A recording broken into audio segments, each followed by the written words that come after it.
Humanitarian theater. That is how former USAID official Jeremy Conondike described the now infamous temporary pier constructed by the Biden administration with the supposed goal of increasing aid to starving Gazans. Aid that consistently sat at land border crossings blocked by our great friends and allies, the Israelis. But even as Potemkin village-style theater, the pier has been such a catastrophe that it has even failed in the limited goal of providing the Biden administration with some sort of cover with liberals to convince them that they actually care even the tiniest bit about Palestinian lives. The pier has fallen apart multiple times, has led to injuries of service members charged with building and maintaining it.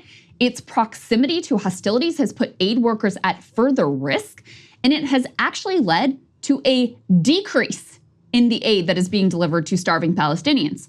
Instead of theater, it has ended up a perfect symbol of the Biden administration's unique combination of incompetence, appetite for humiliation, and extraordinary evil.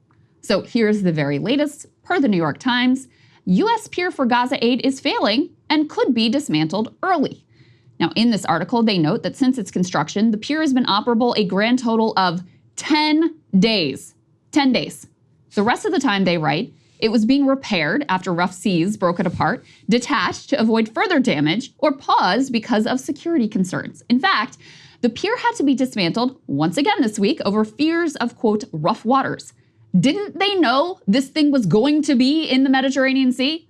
Not that the pier has mattered much in the limited days that it has actually been in operation. The administration had announced a goal of reaching 150 trucks of aid dispatched from the pier on a daily basis. 150 trucks, that was the goal.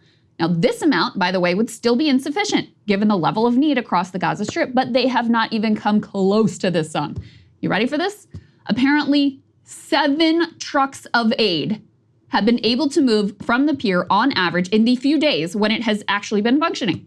Stephen Semler over at Responsible Statecraft has more specific details on this pathetic trickle of assistance. Quote, hardly any food from the pier on the Gaza coast has actually reached starving Gazans since it became operational on May 17.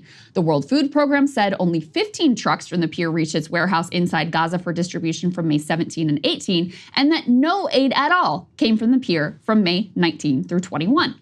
The piece goes on to explain that the administration will paint a different picture, but they're lying. They like to talk about the tons of aid reaching the beach in Gaza, but they don't mention the fact that the overwhelming bulk of that aid stays on the beach, rotting, with no distribution mechanism in place. In fact, since the vaunted pier was constructed, aid distribution has dramatically plummeted to the lowest levels by far all year.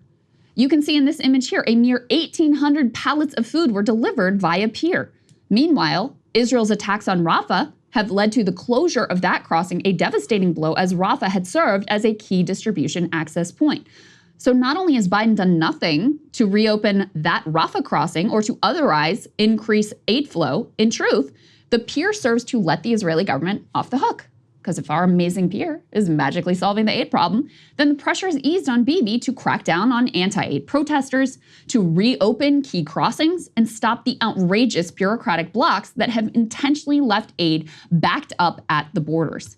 In addition, our involvement in the Israeli hostage rescue mission / massacre and the proximity of that operation to the pier has exacerbated the problems with the pier and the problems with aid delivery in particular. Now, the U.S. has acknowledged a role in that massacre, but denies their pier was used in the attack. However, civilian vehicles were used in the course of the operation, which we aided in and celebrated, increasing the risk for aid workers who have already been frequently targeted. In addition, an IDF helicopter used in the massacre was photographed right next to the pier. The concerns were grave enough that the U.S. felt the need to put out a statement chastising those engaged in what we called inaccurate social media allegations that the pier was used for combat operations by the IDF. The World Food Program announced they would be suspending aid distribution from the pier due to those security concerns. So thanks to U.S. and Israeli idiocy and malevolence, security concerns are becoming increasingly grave. In fact, the Israeli government recently announced they would limit fighting along a key road in order to help with aid distribution, but hasn't made a lick of difference because Gaza, after months of war, annihilation, destruction of government capacity, is increasingly gripped by total anarchy. Organized armed gangs attack and seize trucks with no police force in sight or other security forces to stop them. This lawlessness, of course, is entirely predictable. The New York Times writes, quote, "The Hamas-run police force that helped secure the passage of aid earlier in the war melted away months ago after the Israeli military killed several officers. The lack of any police or rule of law in the area has rendered the roads surrounding the crossing highly dangerous," said a UN spokesperson. In fact, you may remember that second assault on Al-Shifa Hospital back in mid-March.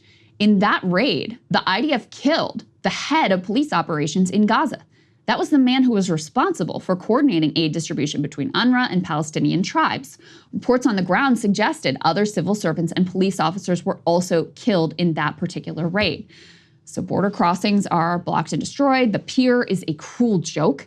And the Israelis have successfully created an environment of lawlessness that makes it impossible to deliver what aid actually does enter the Strip. Meanwhile, Palestinians are suffering to an unimaginable degree. Dozens of kids that we know of have already died of starvation. One hospital is treating 50 children right now as we speak for severe malnutrition. According to Gaza's health ministry, as many as 3,500 children are currently at risk of starving to death.